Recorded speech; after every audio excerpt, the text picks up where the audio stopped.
Headline sponsored by Abhilashi Group of Institution. Join us to beat the crowd. मुख्यमंत्री ने की भाजपा महिला मोर्चा की सराहना। बोले, राज्य महिला मोर्चा ने लोगों को फेस मास्क बनाने और वितरण करने में किया सराहनीय कार्य। कर्फ्यू के समय जरूरतमंद लोगों को भोजन उपलब्ध करवाने में अहम भूमिका की अदा। चीन के प्रति बढ़ता आक्रोश थमने का नहीं ले रहा है नाम। चीन के खिलाफ भाजयुमो का आक्रोश जारी। भाजयुमो ने जलाया चीन के राष्ट्रपति का पुतला। उत्पादों का बहिष्कार करने का लोगों से किया आग्रह। किन्नौर युवा कांग्रेस ने रिकांगपिओ में चलाया 1 दिवसीय सैनिटाइजिंग अभियान। पूरे जिले के सभी ब्लॉकों के सार्वजनिक और कार्यस्थलों को किया सैनिटाइज। लोगों को कोरोना वायरस से निपटने के बारे में भी किया जागरूक। और पेट्रोल पंप मैनेजर और एक अन्य ने की एक व्यक्ति की पिटाई। परिजनों ने मारपीट मामले पर कार्रवाई को लेकर एसपी को सौंपा शिकायत पत्र। फरार हुए आरोपितों को पकड़कर कार्रवाई की उठाई मांग। नमस्कार, आप देख रहे हैं HP 24x7। मैं हूं जनीशा। मुख्यमंत्री जयराम ठाकुर ने भाजपा महिला मोर्चा की सराहना की है।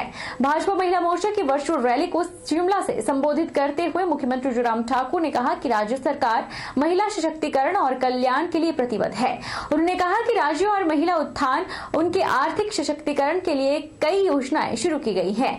मुख्यमंत्री ने कहा कि राज्य महिला मोर्चा ने राज्य के लोगों को फेस मास्क बनाने और वितरित करने में सराहनीय कार्य किया है। महिला मोर्चा ने राज्य में कर्फ्यू के समय जरूरतमंद लोगों को राशन और भोजन उपलब्ध करवाने में महत्वपूर्ण भूमिका अदा की है। जयराम ठाकुर ने कहा कि राज्य में आए 701 कोरोना वायरस के मामलों में से 420 लोगों का उपचार कर लिया गया है। उन्होंने कहा कि एक समय में राज्य में केवल कोविड का एक ही मामला रह गया था, लेकिन राज्य सरकार द्वारा देश के विभिन्न भागों में फंसे 2 लाख के लगभग लोगों को वापस लाने के कारण यह संख्या बढ़ी है। लद्दाख की गलवान घाटी में चीनी सैनिकों द्वारा भारतीय सैनिकों पर की गई कायरतापूर्ण हरकत पर देश में चीन के प्रति बढ़ता आक्रोश थमने का नाम नहीं ले रहा है। इसी कड़ी में भाजयुमो ने बिलासपुर शहर के चंपा पार्क में चीन के राष्ट्रपति का पुतला जलाया और इस दौरान चीन के विरुद्ध जमकर नारेबाजी की। इस अवसर पर गलवान घाटी में शहीद हुए सैनिकों की आत्मिक शांति के लिए 2 मिनट का मौन भी रखा गया। भाजयुमो जिलाध्यक्ष पंकज शर्मा और जिला मुख्य प्रवक्ता पवन ठाकुर ने चीन पर जमकर प्रहार किए। उन्होंने कहा कि चीन ने हमेशा ही भारत की पीठ पर छुरा घोंपा है।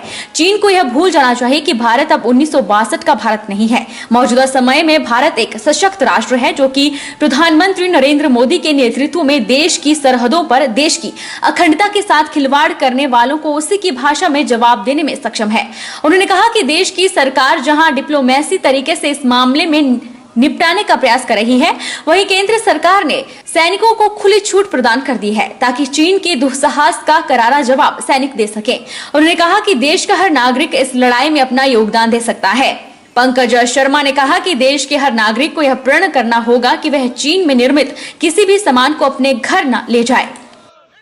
भारतीय सेना का जिस तरह से चीनी सेना ने आक्रमण किया हमारे क्षेत्र के अंदर, और जिस तरह से हमारे हमीरपुर से भी एक नौजवान की शहादत हुई है, उसके विरुद्ध जो रोष व्यक्त किया है, इसके लिए मैं इनको साधुवाद देता हूँ। नूरपुर के भाजयुमो के पदाधिकारियों और कार्यकर्ताओं ने जसूर में चीन सरकार के खिलाफ विरोध प्रदर्शन किया।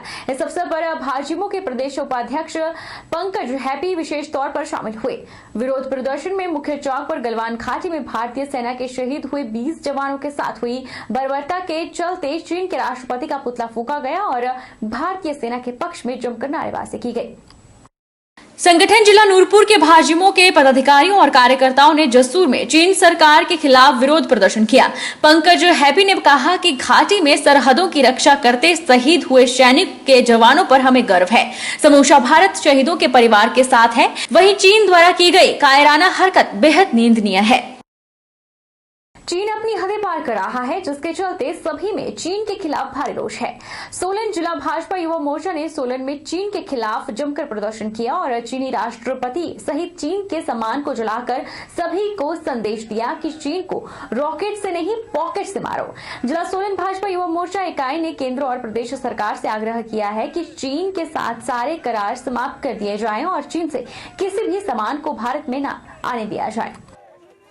जो 20 सैनिक शहीद हुए, मैं उनको नमन करता हूं। साथ ही पूरे प्रदेशवासियों से मैं ये आग्रह करता हूँ कि आज चाइना को सबक सिखाना है, उसके लिए हमें जितना हो सके चाइनीज वस्तुओं का बहिष्कार करना है, क्योंकि आज से पहले भी चाइना अरबों रुपए का व्यापार भारत के दम पे करता था और उस जो अरबों रुपए भारत के दम पे चाइना कमाता था, उसी पैसे से वो आतंकवाद को बढ़ावा देता था। आज टाइम आ गया है चाइना को सबक सिखाने का। वक्त चला है छोटे से ब्रेक का। ब्रेक के बाद फौरन लौटेंगे, आप बने रहिए हमारे साथ।